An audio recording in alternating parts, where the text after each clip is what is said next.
మంత్రిగా విధులు నిర్వహించినటువంటి చిలకలూరుపేట మాజీ శాసనసభ్యులు అలాగే మాజీ మంత్రి గారు విడుదల రజనీ గారు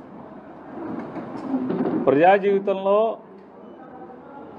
నిత్యం ప్రజల మధ్య ఉండేటువంటి దినచర్యలో భాగంగా ఇవాళ తన నియోజకవర్గంలో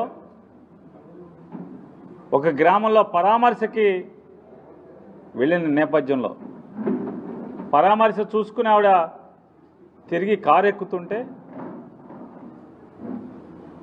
చిలకలూరిపేట రూరల్ సర్కిల్కి సంబంధించినటువంటి సుబ్బనాయుడు అనేటువంటి ఒక సర్కిల్ ఇన్స్పెక్టర్ మొత్తం పాత్రికేయ మిత్రులు కానీ సభ్య సమాజం కానీ అందరం కూడా మన కళ్ళతో మనం చూసాం. ఇదేమీ విడుదల రజనీ గారో లేదా పేరుని నానినో లేకపోతే అప్పిరెడ్డి గారో అల్లిన కథ కాదు. ఇది కళ్ళకి కట్టినట్టుగా అందరం కూడా ఆ వీడియోలు చూసాం. అంటే ఒక ప్రజా జీవితంలో ఒక ఉన్నత స్థానం ఒక ఉన్నత బాధ్యతలు నిర్వర్తించినటువంటి ఒక వ్యక్తిని తన కారు ఎక్కుతుంటే ఏ రకంగా కనీసం నాలాంటి మగోడు ఎవడన్నా అయితే పోన్లే ఆడ మదం చూపించుకుంటాకి మమ్మల్ని తోసాడులే అనుకుని సరిపెట్టుకోవచ్చు. కానీ సభ్యత సంస్కారం మర్చిపోయి చట్టం మర్చిపోయి ఒక మహిళ పట్ల ఏ రకంగా దురుసుగా ప్రవర్తించాడో చూస్తే అతను కాకి బట్టలు వేసుకున్నటువంటి అధికారా లేదా కాకి బట్టల మాటన అహంకారం బట్టలు తొడుక్కొచ్చిందా లేదా రాక్షసత్వం బట్టలు తొడుక్కొచ్చిందా అనేది ఇవాళ మనం ఆలోచించుకోవాల్సినటువంటి అవసరం మనకు కనపడుతుంది. అంటే ఆయన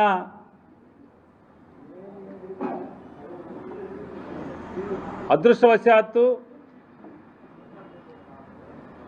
ఒక సర్కిల్ ఇన్స్పెక్టర్ అనేటువంటి ఒక ఉద్యోగంలో ఉన్నాననేటువంటి అహంకారంతో చట్టాన్ని మీరి ఎవరినైనా చట్టం ఏం చెప్తుంది, ఎవరినైనా మీరు ఎటువంటి నేరంలో అయినా అరెస్టు చేయదలుచుకుంటే ఖచ్చితంగా అయితే ఎఫ్ఐఆర్ చూపించాలి లేదా నోటీస్ ఇవ్వాలి. ఎటువంటి కాగితం చూపించడు, ఎటువంటి కారణం చెప్పడు. నా ఇష్టం, నేను అరెస్టు చేస్తా, ఎవడ ఆపుతాడు, అవసరమైతే నీ మీద అసాల్ట్ కేసు పెడతా. మీరు విన్నారు, అవసరమైతే అసాల్ట్ కేసు పెడతా అంట రజనీమ్మ గారి మీద. అంటే ఆవిడ కారులో ఆవిడ కూర్చుని ఉంటే ఆ డోరు లాగి ఆవిడ్ని బయటికి లాగుతాడు. మహిళ అనేటువంటి విచక్షణ లేకుండా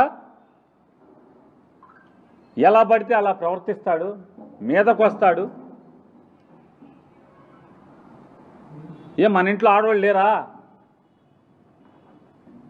ఇంట్లో తాడి కట్టిన వాళ్ళు లేదా, జన్మనిచ్చిన వాళ్ళు లేదా, తోడబుట్టిన వాళ్ళు లేరా? ఎలా పశువులాగా ప్రవర్తిస్తాం? చట్టం నీ ఇష్టం, ముద్దాయిలను అరెస్ట్ చేసుకుంటావు. ఒక శ్రీకాంత్ రెడ్డిని కాకపోతే మా పార్టీలో ఉన్న లక్షల మందిని వేసుకుంటారు, మేము రెడీగా ఉన్నామని చెప్తున్నాం కదా సంవత్సరం నుంచి. మీ ఇష్టం వచ్చినండి, మీ ఇష్టం, మీ చేతనైంది మీరు చేసుకో. మీకు అధికారం ఇచ్చారు ప్రజలు కదా, మీకు అధికారం ప్రజల్లో ఏ మాట చెప్పారో ఆ మాటని నెరవేర్చలేరు, ప్రజలకు మంచి చేయలేరు, ఊళ్ళు బాగు చేయలేరు. ఏం చేస్తారా అంటే వైఎస్ఆర్ కాంగ్రెస్ పార్టీ వాళ్ళని అరెస్ట్ చేస్తారు, చేసుకోండి, మేము రెడీ అంటున్నాగా. పారిపోయేవాడు ఎవడున్నాడు? వైఎస్ఆర్ కాంగ్రెస్ పార్టీ కార్యకర్త జెండా మోసేవాడు నువ్వు కేసు పెడతా అంటే పారిపోయేవాడు ఎవడు? స్టేషన్కి ఎదురొస్తామని చెప్తున్నాం కదా. కాకపోతే పద్ధతిగా చట్టం మేరకు చట్టానికి లోబడి ఎందుకు నన్ను అరెస్ట్ చేస్తున్నావు, నేను ఎందుకు పోలీస్ స్టేషన్కి రావాలి, నా మీద కేసు ఏంటి, ఏ సెక్షన్లతో ఎఫ్ఐఆర్ నమోదు చేశావు, నా మీద ఎవడు ఫిర్యాదు చేశాడు, ఫిర్యాదు సారాంశం ఏంటి, ఏ రకంగా నేను చట్టానికి లోబడి నేరానికి చేసినట్టుగా నా మీద అభియోగాలు నమోదైనవి నాకు చెప్పాలి కదా. ఇది చట్టం చెప్తుంది కదా. ఏమీ చెప్పకుండా రాక్షస రాజ్యంలాగా ఒక మహిళా మాజీ మంత్రిని డోరు పట్టుకుని నువ్వు కారు దిగని చెప్పని కారులోంచి బయటికి లాగుతావు. ఇవాళ అతని తీరు, అతని ప్రవర్తన ఈ జిల్లా ఎస్పీ గారిని, అలాగే ఉన్నతాధికారులని, అతని పైన ఉన్నటువంటి ఉన్నతాధికారులను కూడా మీరు ఒక్కసారి చూడండి. మీ అధికారి ఎవరైతే సుబ్బనాయుడు ప్రవర్తించినటువంటి తీరు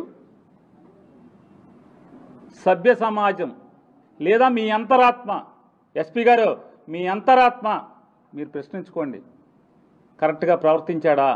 ఒక మహిళ పట్ల ప్రవర్తించే తీరాది మీ ఇష్టం. మీరు ఎవరిని కావాలంటే వాళ్ళని మీ ఇష్టం వచ్చిన కేసులు కడుతున్నారు, లోపల వేసుకుంటున్నారు కదా, అందరం సిద్ధమే అంటున్నాం కదా. దడిచేది ఎవడున్నాడు? పోకోడి మీద అప్పటికప్పుడు 10 ఏళ్ల క్రితం, 15 ఏళ్ల క్రితం, 5 ఏళ్ల క్రితం, 7 ఏళ్ల క్రితం జరిగిన సంఘటనలుగా చెబుతూ కథలల్లుతూ ఎఫ్ఐఆర్లు రాస్తున్నారు కదా. అరెస్ట్ చేస్తున్నాం, జైలుకి వెళ్తాం, బెయిల్కి తెచ్చుకుంటున్నాం, బయటకు వస్తున్నాం, మళ్ళీ మా పని మేము చేసుకుంటున్నాం కదా, మా జెండా మేము మోస్తున్నాం కదా.